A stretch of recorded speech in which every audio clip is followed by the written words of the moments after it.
Food and വ്ളോഗ്സിലേക്ക് എല്ലാവർക്കും സ്വാഗതം. ഇതെന്തിൻ്റെ മരം നിങ്ങൾക്ക് ആരെങ്കിലും അറിയാമോ? ഇത് നമ്മളെ മെയിലാഞ്ചിൻ്റെ മരമാണ്. നമുക്ക് ഇവിടുന്ന് പെരുന്നാളൊക്കെ ഞങ്ങൾ ഇതിൽ നിന്ന് പൊട്ടിച്ചിട്ടാണ് കേട്ടോ പോവാറുള്ളത്. ഇന്ന് തയ്യാറാക്കുന്നത് കിഴങ്ങ് ഫ്രൈ ആണ്. ഞങ്ങളുടെ ചാനൽ നിങ്ങൾ സബ്സ്ക്രൈബ് ചെയ്യാനും ലൈക്ക് ചെയ്യാനും ഷെയർ ചെയ്യാനും കമൻറ്റ് ചെയ്യാനും മറക്കരുത്. ഞാൻ പറഞ്ഞ പോലെ ഷെയർ ചെയ്യുമ്പോൾ നിങ്ങൾ എന്താണ് ചെയ്യാറുള്ളത്? നിങ്ങൾ ഫ്രണ്ട്സിനും ഫാമിലിക്കൊക്കെ വിട്ടു കൊടുക്കണം കേട്ടോ. ഇന്ന് ഞാൻ വന്നിട്ടുള്ളത് കൊള്ളിക്കിഴങ്ങ് വെച്ചിട്ടുള്ളൊരു സ്നാക്സ് റെസിപ്പി ആയിട്ടാണ്. ഈ ഒരു കിഴങ്ങിന് കൊള്ളിക്കിഴങ്ങ് അല്ലെങ്കിൽ പൂളക്കിഴങ്ങ് അതുപോലെ കപ്പ എന്നൊക്കെയാണ് പല സ്ഥലത്തും പലരും പറയാറുള്ളത്. അപ്പോൾ ഈ കിഴങ്ങ് വെച്ചിട്ട് നല്ല ടേസ്റ്റി ആയിട്ടുള്ളൊരു സ്നാക്സ് റെഡിയാക്കി എടുക്കാം. അതിന് വേണ്ടിയിട്ട് ഞാനിവിടെ 1/2 കിലോ കൊള്ളിക്കിഴങ്ങ് എടുത്തിട്ടുണ്ട്. ഇനി ഇതിൻ്റെ തൊലി കളഞ്ഞ് നന്നായി ക്ലീൻ ചെയ്ത് 3 പീസാക്കി കട്ട് ചെയ്ത് സ്ലൈസാക്കി എടുക്കണം. ഒരു ബൗളിലേക്ക് ഇട്ട് കൊടുത്ത് അതിലേക്ക് കുറച്ച് ഉപ്പിട്ട് കൊടുത്ത് കുറച്ച് വെള്ളം കൂടെ ഒഴിച്ച് 10 മിനിറ്റ് ഇതുപോലെ വെക്കണം. ഇങ്ങനെ ചെയ്യുമ്പോൾ കിഴങ്ങിൽക്ക് ഉപ്പ് നന്നായി പിടിച്ച് കിട്ടും. അപ്പോൾ നമ്മൾ ഫ്രൈ ചെയ്തെടുക്കുമ്പോൾ കഴിക്കാൻ നല്ല ടേസ്റ്റാണ്. ഇനി നമുക്ക് ഈ കിഴങ്ങിൽക്ക് വേണ്ട ബാറ്റർ ഒന്ന് റെഡിയാക്കി എടുക്കണം.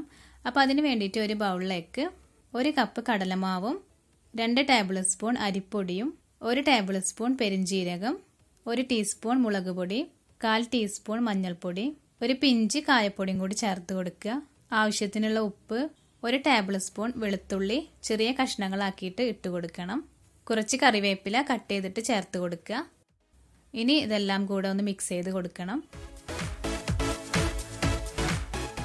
ഇനി ഇതിലേക്ക് കുറച്ചായിട്ട് വെള്ളം ഒഴിച്ചു കൊടുത്ത് നന്നായിട്ടൊന്ന് മിക്സ് ചെയ്തെടുക്കുക.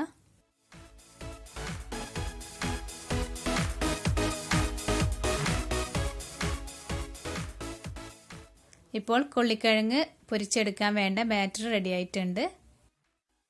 നമ്മൾ നേരത്തെ വെള്ളത്തിലിട്ട് വെച്ചിട്ടുണ്ടായിരുന്ന കിഴങ്ങ് വെള്ളം മാറ്റിയെടുത്തിട്ടുണ്ട്.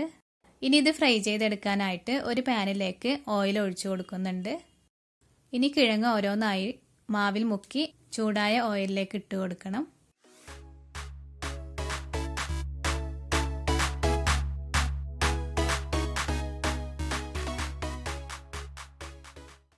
എന്നിട്ട് 2 സൈഡും ഒന്ന് ഫ്രൈ ചെയ്തെടുക്കണം.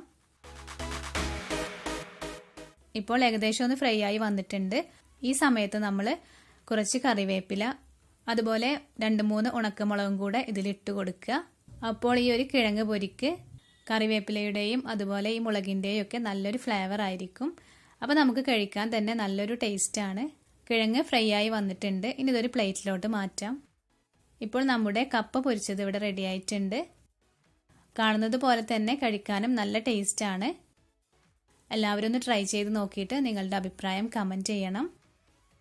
എപ്പോഴും പറയുന്നത് പോലെ തന്നെ സബ്സ്ക്രൈബ് ചെയ്യാനും ലൈക്ക് ചെയ്യാനും കമൻറ്റ് ചെയ്യാനും മറക്കരുത്. ഈ വീഡിയോ നിങ്ങൾക്ക് എല്ലാവർക്കും ഇഷ്ടമായെന്ന് കരുതുന്നു. Thank you. Bye bye.